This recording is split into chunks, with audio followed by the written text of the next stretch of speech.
Vandakani, je voudrais commencer par vous. Malgré les menaces de déstabilisation, le peuple porte en triomphe Touadéra. Alors, comment vous réagissez à cette première étape de la victoire du professeur Faustin Archange Touadéra? D'abord, Bachi, il faut remettre cette victoire et son caractère démocratique au pinacle qu'elle mérite. Je parle de pinacle. Tout à fait. Vous savez pourquoi il dit ça? Parce qu'il y a une tendance en Sourdine à minorer la puissance démocratique de cette victoire, en faisant comme si on a concédé, un peu par pitié à la Centrafrique, une élection à minima. Oui. Oui, en coulisses, on va dire, c'est une élection. Hein. En public, on dit élection, mais en coulisses, on va dire c'est une élection, ça, pour faire chanter le président et son pays, pour faire comme si, oui, ce certificat de démocratie, c'est un don. C'est un don qu'on fait à la Centrafrique par pitié, par compassion. Bachi, moi je suis en guerre contre ça. Il faut détruire ça tout de suite et maintenant. Pour mettre la victoire démocratique de la Centrafrique et du président Touadéra au pinacle, je répète, que cette victoire-là mérite. Moi je vais démontrer pourquoi. Mon cher Bachi, nous avons suffisamment démontré depuis des années ici, et les faits nous ont rattrapés, sur c'est quoi la démocratie. Nous avons démontré que le monde n'est pas démocratique, que le système international était un système dictatorial, à la limite nazi. Voilà. Et tous les jours qui passent, les preuves le démontrent. Il est nazi parce qu'on voit comment le monde entier s'est couché devant la sorcellerie des Illuminati, n'est-ce pas, un gang nazi, néo-nazi, qui nous a imposé une maladie et qui en plus veut nous vacciner. Mais il y a une puissance résistante dans le monde, mon cher Bachi, qui va faire échouer ce projet. Mais ça démontre quelle est la nature du système international. Quand nous l'avons appelé néo-nazi, on a dit qu'on était excessif. Les faits sont là. Oui. Maintenant, personne ne peut nier ça. Donc, il n'y a pas de démocratie dans le monde. À l'ONU, ce n'est pas une enceinte démocratique. C'est une enceinte elle-même devenue dangereuse pour les peuples, mon cher Bachi, et elle est gouvernée par un mécanisme hyper dictatorial, mon cher Bachi, hyper dictatorial, où quelques pays, n'est-ce pas, se sont autoproclamés conscience de l'humanité. Mon cher Bachi, il n'y a pas de démocratie dans le monde parce que vous voyez, le pays qu'on a appelé temple de la démocratie des États-Unis, ça se passe de commentaires. La plus grande fraude électorale de l'histoire de l'humanité, il a été organisée avec des méthodes qui se passent de commentaires. C'est-à-dire qu'il n'y a pas de mots en français et dans toutes les langues du monde pouvant qualifier le niveau de fraude organisé par M. Joe Biden et sa clique néo-nazi démocrate, M. Bachir. Et tous les jours qui passent, les preuves s'amoncellent. Et nous travaillons d'arrache-pied, nous prions pour que M. Biden ne soit jamais président des États-Unis. Mais, quand on a dit ça, tout le monde voit qu'il n'y a pas de démocratie aux États-Unis. Alors, si ce n'est pas vrai aux États-Unis, alors, il n'y en a pas en Allemagne, il n'y en a pas en France, qui est gouverné par un Jupitérien. Et les Jupitériens ne comprennent rien aux affaires de la Terre. Donc, c'est un étranger aux affaires de la Terre. C'est un Jupitérien. Et il est anormal qu'un pays peuplé de terrestres élise à sa tête un Jupitérien, M. Bachir. Donc, il n'y a pas de démocratie dans le monde. C'est un miracle, mon cher Bachir. Donc, à partir de ce moment-là, il n'y a pas de leçon que tel pays X puisse donner à tel pays Y sous le prétexte que lui, pays X, serait un parangon de démocratie. C'est un. En Afrique, où l'on a voulu maintenant nous civiliser démocratiquement, c'est-à-dire passer à une nouvelle phase de la mission civilisatrice en nous démocratisant, n'est-ce pas? Comme en programmant notre démocratisation, on a fait un programme pour nous démocratiser. Nous avons démontré qu'on avait affaire à des démocratisations néocoloniales. Et comme tel, ça ne peut pas être de la démocratie. C'est un cache-sexe, n'est-ce pas, à des dynamiques profondes de recolonisation du continent africain. Mon cher Bachir, nous l'avons démontré. Alors, une des caractéristiques de cette démocratisation recolonisatrice, ce sont des guerres civiles qui sont organisées dans les pays pour les reconquérir et les mettre à nouveau au pas. Et la Centrafrique est au cœur. La Centrafrique est le cas d'école même par excellence de cette démocratisation néocoloniale. Quand on dit ça, c'est pour dire quoi? vous ne pouvez pas analyser le cas centrafricain donc, à la lumière des critères de la démocratie néocoloniale.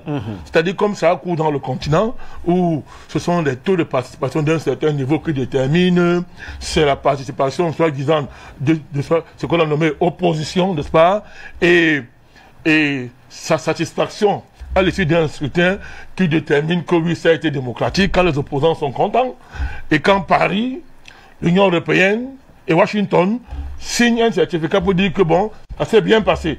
On ne peut pas analyser la Centrafrique à l'aune de tels critères. Monsieur Bachir, l'élection qui s'est passée en Centrafrique est historique. Historique. Historique. Pourquoi je le démontre? Je vais vous démontrer pourquoi c'est hautement démocratique. Et que le critère essentiel ici qui doit valider ce que je suis en train de dire, ce n'est pas le taux de participation. Il vient en dernier ressort. C'est les perspectives ouvertes au pays, M. Bachir. Quand on compare l'état du pays il y a quelques années et aujourd'hui, les perspectives qui sont offertes au pays, est-ce que cette élection-ci ouvre les perspectives? Est-ce qu'on est à un tournant grâce à cette élection, mon cher Bachir? Deuxièmement, quelles sont les forces en présence? Et le président a si bien défini ça, a su le définir dans son discours tout à l'heure, on y reviendra. Les forces en présence, vous avez en face une racaille, c'est-à-dire un conglomérat composite de bourreaux, d'ennemis de la Centrafrique, ce sont les mots du président. Mais moi j'appelle ça de la racaille politique. Tous bandés de petits parisiens, qui sont des mercenaires, qui détruisent leur pays. En face, vous avez un président qui ne sort pas des cuisses de la France, qu'on n'attendait pas, et qui est en lui-même le miracle de ce peuple. Son élection lui-même, c'est un miracle. Comment il est arrivé là? C'est un peu comme Trump aux États-Unis. C'est-à-dire comment il est arrivé là? C'est-à-dire l'état profond centrafricain centenaire n'avait pas prévu un tel scénario. Un tel scénario. Eh bien, il est arrivé. Donc, en lui-même, c'est un miracle. Et ce monsieur, il est rempli d'espoir. Il est rempli de passion. Il est rempli, il est fou de son pays. Il est fou de son pays, mon cher Bachir. Et depuis qu'il est là, il a tellement donné d'espoir à son peuple. Il a pu lever, n'est-ce pas, par une gymnastique géopolitique de haut niveau, l'embargo qui pesait sur son pays.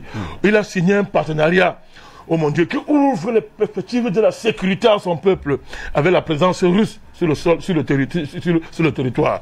Il a réussi, mon cher Bachir, une prouesse diplomatique qui n'avait pas eu lieu, n'est-ce pas, sur le pays depuis peut-être 20 ans. Oui. Ça veut dire quoi? Vous voyez aujourd'hui en Centrafrique, il y a l'unanimité internationale du monde entier derrière le président. C'est-à-dire que le monde entier, pour une fois, a condamné et s'est rangé derrière le président. Ce n'est pas le fait du hasard, Bachir. Ce n'est pas le fait du hasard. Une telle conjoncture diplomatique, ça fait très longtemps qu'elle n'a pas eu lieu en Centrafrique. Donc, voilà les critères, M. Bachir, qui permettent de dire que ce n'est pas une élection à minima. Ce n'est pas une concession qu'on fait à la Centrafrique par pitié ou bien par compassion pour ce président qui se bat trop. Non, ce n'est pas de ça qu'il s'agit. Il s'agit d'une véritable conquête démocratique. Même si cette élection avait eu lieu dans une chambre, Bachir, dans une chambre, sa valeur démocratique, en termes de perspective, en termes d'horizon, en termes d'espoir, en termes comment on dit ça, en termes de possibilités, n'est-ce pas, offertes au pays, démontre, mon cher Bachir, démontre que on a affaire à une vraie démocratie. Quand un pays est bloqué, mon cher Bachir, par la guerre, quand un pays est occupé par des voyous, des criminels, des violeurs, qu'on appelle coalition des patriotes pour le changement, mon œil, des criminels. Quand l'espérance d'un pays a disparu depuis des années, mon cher Bachir, à cause de la guerre, à cause de l'œuvre satanique d'une puissance comme la France, qui détruit la Centrafrique depuis bientôt plus de 100 ans, mon cher Bachir. Quand un pays, depuis des années, est oublié du monde parce qu'on dit ce pays-ci fait honte à l'humanité, mon cher Bachir, ce ne sont pas les taux de participation, ce ne sont pas comment on dit ça, les satisfactions de l'opposition corrompue, hein, et politiquement, Bachir, politiquement dégénéré, mon cher Bachir. Ce ne sont pas ces critères, mon cher Bachir, qui donnent un contenu démocratique à une élection. Ce qui donne un contenu, c'est tout ce que je viens de vous énumérer. Et on voit ça sur la Centrafrique. Donc, Bachir, notre combat actuellement, ce n'est pas, mon cher Bachir, c'est nous battre d'abord pour donner toute la valeur et tout le mérite que cette élection en Centrafrique, n'est-ce pas, mérite. Je me répète à dessein. Il faut donner à cette élection la valeur qui lui revient, mon cher Bachir. Une valeur historique. Parce que depuis pratiquement 50 ans, c'est la première fois, Bachir, qu'un espoir est réel. Qu'une fenêtre d'opportunité, d'espoir, est réellement ouverte à ce pays. C'est pour la première fois. Voilà la valeur démocratique de ce pays. Et pour ça, cette élection est autant valable que les élections qu'il y a eu ailleurs, mon cher Bachir. Cette élection est autant valable que celle qui a eu lieu en Côte d'Ivoire. Elle est plus valable que 1000 fois que l'élection du président Ouattara en Côte d'Ivoire.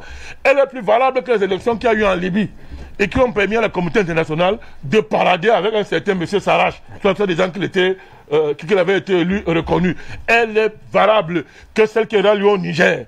Elle est tout aussi valable que les élections aux États-Unis, mon cher Bachir. Elle est valable que les élections en France, où M. Macron était 3e, et par un trucage, il est devenu 1er. Ça va le rattraper, hein? Ça arrive, ça arrive. Donc, Bachir, ça c'est la première bataille à mener par rapport à cette élection. Qu'on ne vienne pas s'amuser ici, que personne ne s'amuse à vouloir rabaisser cette élection, à vouloir simplifier sa valeur, à vouloir la rabibocher, comme je répète, comme si vraiment, oui, d'accord, oui, bon, pas pitié, hein, oui, ça fait longtemps qu'ils sont en guerre, pas pitié, ma chère consort. On y revient, je reviens à vous. Voilà, peut-être que moi, je mène d'abord pour un premier temps.